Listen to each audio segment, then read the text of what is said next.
It looks like a poker and a brazier full of hot coals. Obviously, this is another one of Shroudy's torture devices.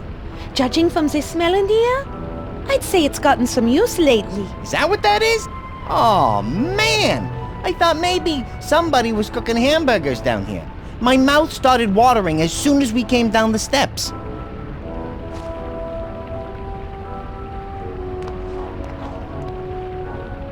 I bet a big, heavy, hitting thing might be useful somewhere, but I'm not going to carry it around. I'll keep it in mind, though.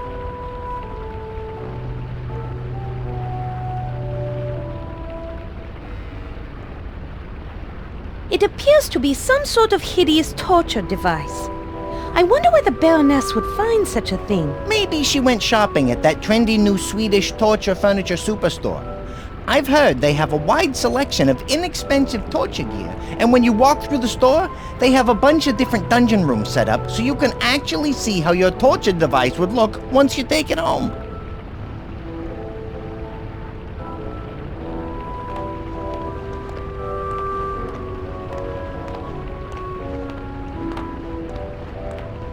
That's a rather odd-looking item. I wonder what it's used for. I'll take a wild guess. How about grinding stuff?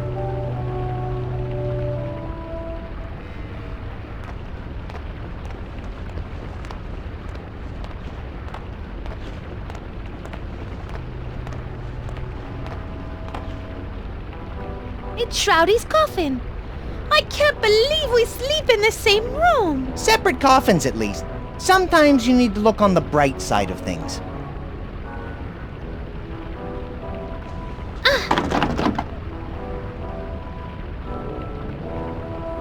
It won't budge. The coffin has some kind of combination lock on the side of it.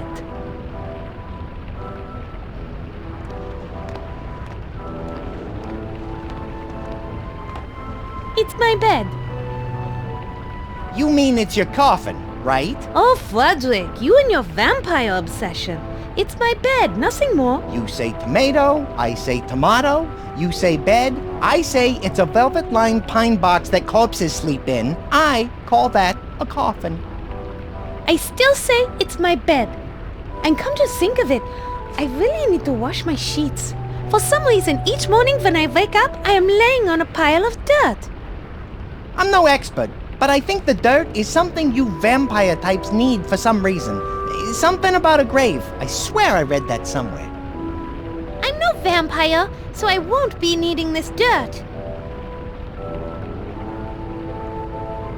I don't need to be dragging my bed. Coffin. I'm going to ignore that. Anyway, I don't need my bed right now, but it's good to know that it's here in case I need it later.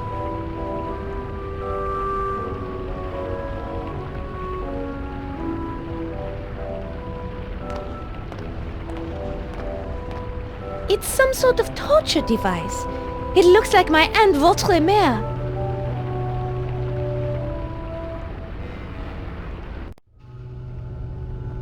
Hello there. Well, hello there, dearie. It's a pleasure to make your acquaintance. Ah! You can talk! Oh, don't be frightened, my dears. I won't harm you. Who are you? My name is Barbara, although my friends call me Barb. Get it, Barb? Yeah, I think we get it. Bob, as in a sharp metal device that slowly and painfully rends flesh as it gets pushed into some poor bastard's body? That's downright hilarious. Well, maybe that guy doesn't find it so funny. Oh, just ignore him. That. Aside from torturing people, what do you do down here? Well, I'm actually the torture chamber stenographer. It's my job to record what's being said down here when Shroudy or the Baroness are, in a serious discussion with her, guests.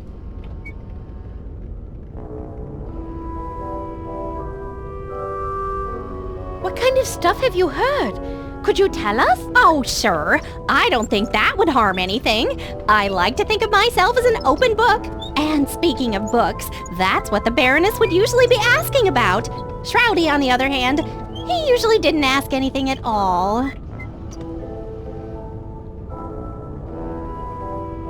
Why? Was Shroudy too shy? No, too sadistic. The one fellow over there without his head, Shroudy really went after. That's right around the time when the Baroness disappeared. Curious thing about that guest. What? He didn't bleed at all. Shroudy took one whack at his head and it fell on the floor and shattered like a Ming vase. Very, very odd. Even for around here. Book? What book? Oh, yes. The Book of Shrouds was always the topic of discussion for the Baroness. It was mostly various priests, scholars, magicians, historians, and, oh, holy men that the Baroness would bring down here. She was definitely trying to extract knowledge from them about that book. When was the last time you saw the Baroness? She was torturing that headless man over there several years ago. After she got the information she wanted, she left the castle in a hurry and never returned. Do you have this session memorized right before the Baroness left? Yes, let me see. I believe I have it here. It's been a few years. Oh. Here I go. Man from Cabal. Ouch, ouch, ouch. It hurts so much. Ah! I can't take it. Ah! Do you think you could skip ahead a little bit to where he was actually talking? Yes, of course. Man from Cabal. Yes, I have the tome you're looking for. It will give you all the secrets to unlocking the book. Baroness, tell me where it is or I'm going to shove this hot poker. Oh my! Could we please, skip ahead a little bit more? Oh, certainly. Man from Cabal. The tome is in my camp, buried at the base of a large oak tree near the Vargo Pass crossroads. Baroness, you'd better not be lying to me or when I return you will feel pain as you have never felt it before. After that, the Baroness disappeared. A few days later, Shroudy came downstairs screaming about a trap. He took an axe and tried to chop the poor fellow's head off. But when the head rolled off, there was no blood. It wasn't a man at all. It was some kind of talking clay statue or some such. I think it's called a clay golem. How do you know about that? Used to play a lot of Dungeons and Dogs. The clay golems dropped a lot of loot and were pretty aggro. I should have known. Bob, please go on. Apparently, somebody was laying a trap for the Baroness. And it must have worked, for she never returned. What did Shroudy do after that? I believe he searched frantically for months, but he didn't find a single trace of her at Vargo Pass or anywhere else in Draxylvania. Poor little monster. He lost his mommy so young. He was devoted to her, you know. He got lonely and left on holiday soon after that. He came back occasionally with a new female companion, but he seemed to grow tired of each one after a time. Then off he would go again. Hey, Mona, that may explain why you're here. Yes, from what I've seen, he likes you best of them so far. Maybe it's because you look so much like her. Like whom? Oh, his mother, the Baroness, of course.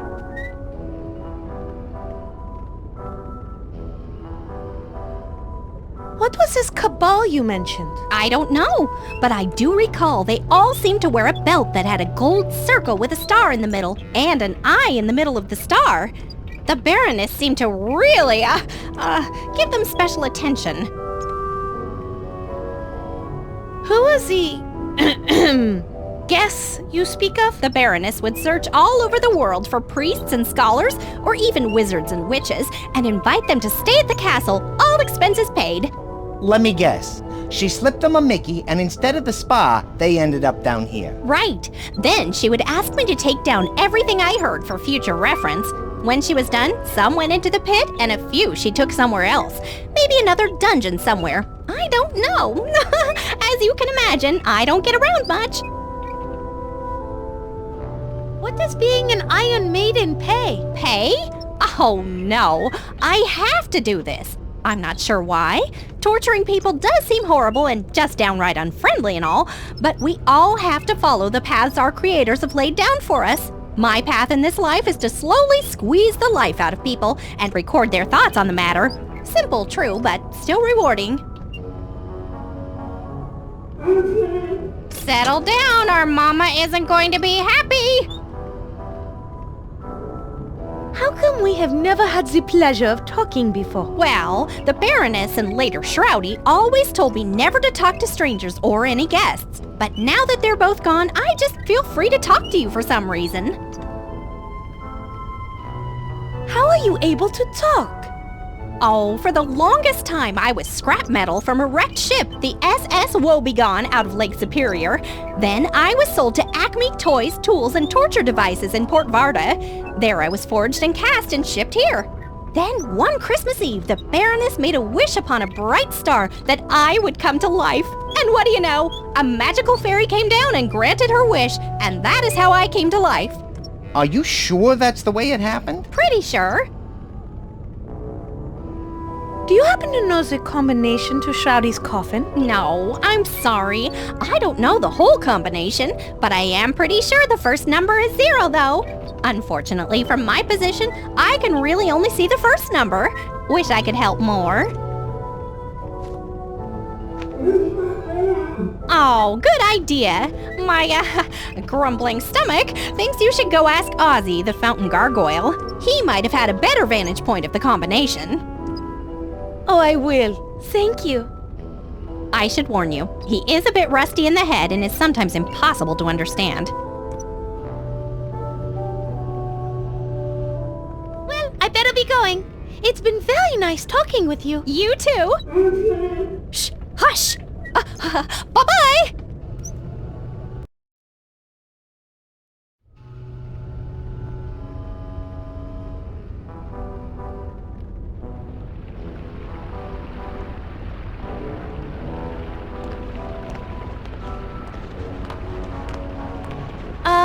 Hello? Hey, hello there yourself, dollface. How you doing today? Hi there. Do you mind if I ask you some questions? For a tall glass of water like you, I would be glad to. Shoot, hot stuff. Who are you? My name is Frank, although my friends call me Frankie. I'm here with my associates, Sammy, Joey, and Dean. We've been living in this castle for quite some time. You might say we manage the neighborhood. How you doing, Frankie? Hey, look, yous guys, it's the Froadmeister. I told you about him. This crazy guy could do things with his calcar that would make your head spin. You still do that trick, eh, Frody? Oh, no, Frankie. I've sort of stopped doing stuff like that. I'm laying off the vino now, staying clean, if you know what I mean. Forget about it. Yo, hey, sorry to hear about the thing with Rocco. You know, he's still looking for you. He and the Belfry boys are still pretty steamed up. You better make it right, and soon. Capiche? And what about you? Looks like you got yourself a full-on rat pack. Don't be a wise guy. You're trying to be some kind of comedian or something? Nah, I really think of myself as more of a short, one-eyed song and dance man. Please forgive him. Forget about it. Do you and your associates know the layout of the castle? Oh, yeah. My associates and I use the old plumbing running through the castle to get from room to room. We pretty much have the run of the place, with the exception of the kitchen. Why can't you go into the kitchen? Well, the Baroness's cat hangs out in there. She's taken down a lot of my soldiers. Just the other day, she whacked my cousin Jimmy the Rat Carboni. Not the most inventive nickname I've ever heard. What are you gonna do? It's a popular name. Everybody wants it. So what am I gonna do?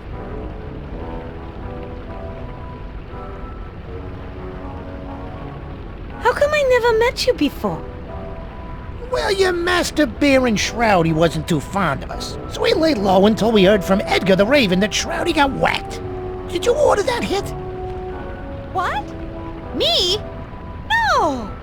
I didn't even know you could order a hit. Or I might have been tempted to order one sooner. And I've heard you singing, too. It's nice, but a bit overwhelming and loud. You need to learn to control it better so you don't blow away your audience. Gee, thanks. Opera tips from a rat. An Italian rat? If we Italians know anything, it's opera. You're good. You just need some coaching.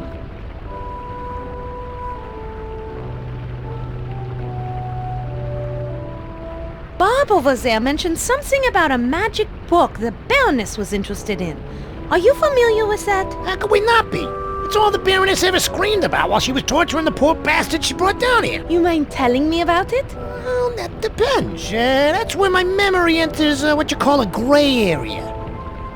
How gray? Navy blue. But it might get a little more beige if you do us a solid.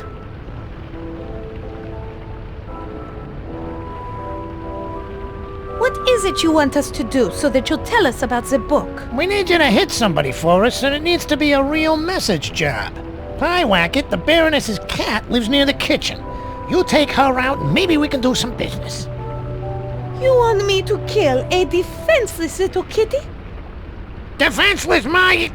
She's 20 pounds of pure feline killing machine. She's too much for any of my capos to handle. We even brought in a specialist from Sicily. After Pyewacket was finished with him, all that was left was a single foot. I guess this Pyewacket likes Italian. You take care of this little problem for us and bring a collar as proof the deed was done.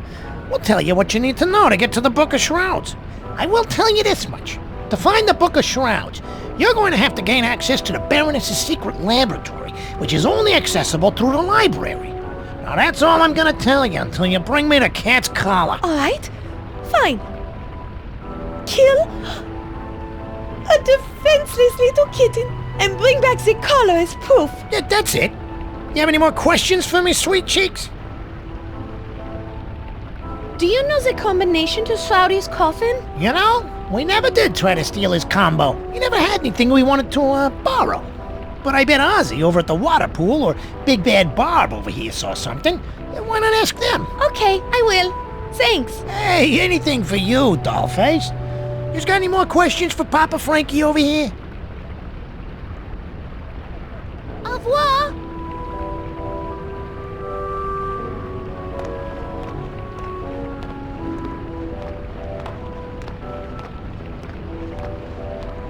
Hello, Mr. Fountain. How are you doing today?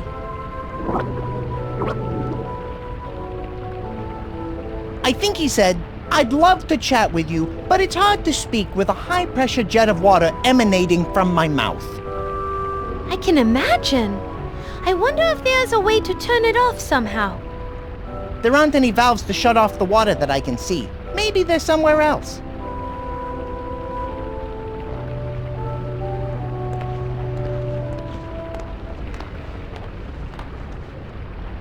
It's some sort of fake man thing.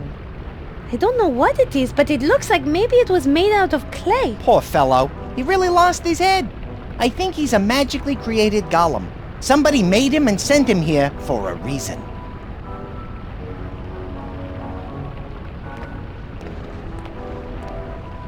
What is that thing? Let me see. It looks like there's a small plaque down on the corner of the chair. Let me read it. It says, Acme Groin Crusher. Aren't you going to follow that up with some kind of witty comment? Mona, there are some things you simply do not joke about.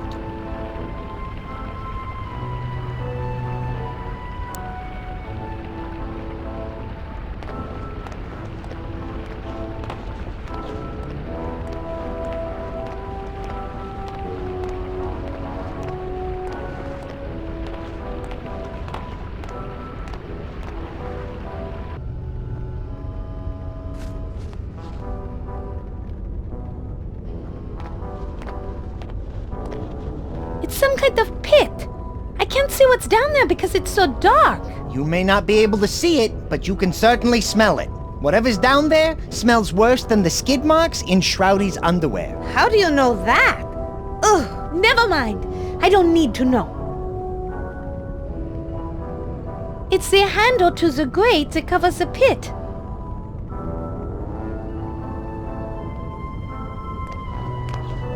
It's an unlit torch. Wow, I've never seen one of those. It seems like they never go out. Ever.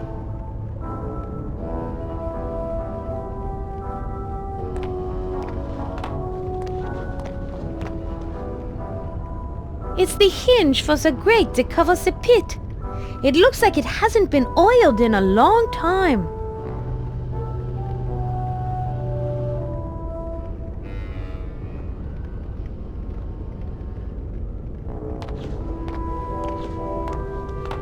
My, they sure spilled a lot of ketchup down here, and on this wall particularly. Ketchup looks more like O positive salty tasting Merlot to me.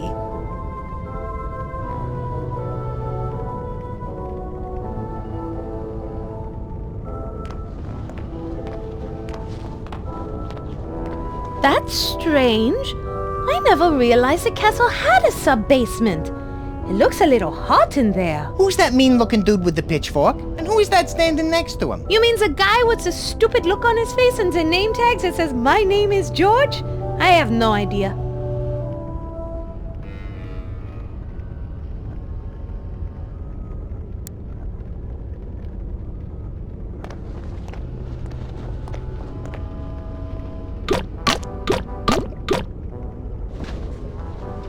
That loosened one of them up, but I had to use all the lotion in the bottle. Now it's empty.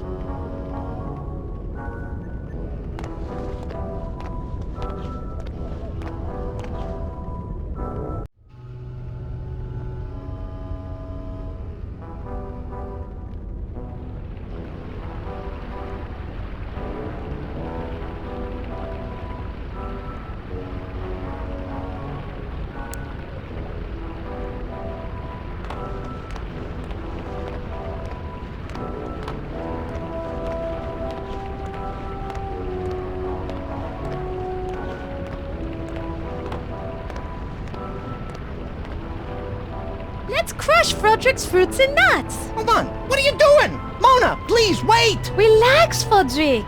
They are just the fruits and nuts from your cage. Oof. On a somewhat related note, I'll let you know when my heart restarts.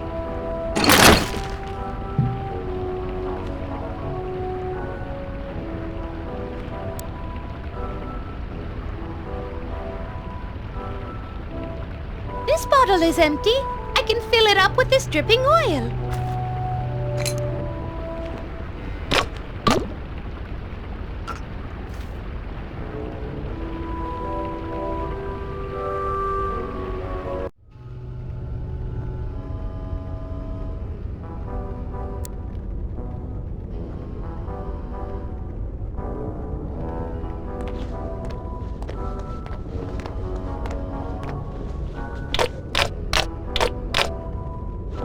That did it. Both hinges are now loose.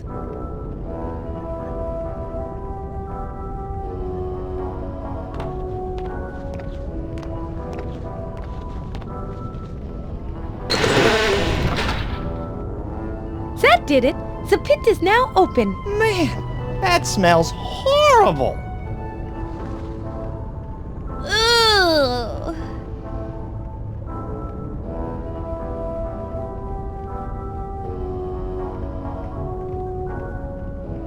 It's a good thing I haven't eaten anything this morning. Otherwise, I might be making a contribution to whatever's down in that pit. You mean you're on the verge of blowing chunks, yodeling in the gully, talking to Ralph on the big white telephone, executing a Technicolor yawn, launching lunch, delivering street pizza, or involuntarily creating a personal protein spill? Frederick, you're more than a little twisted, but highly creative.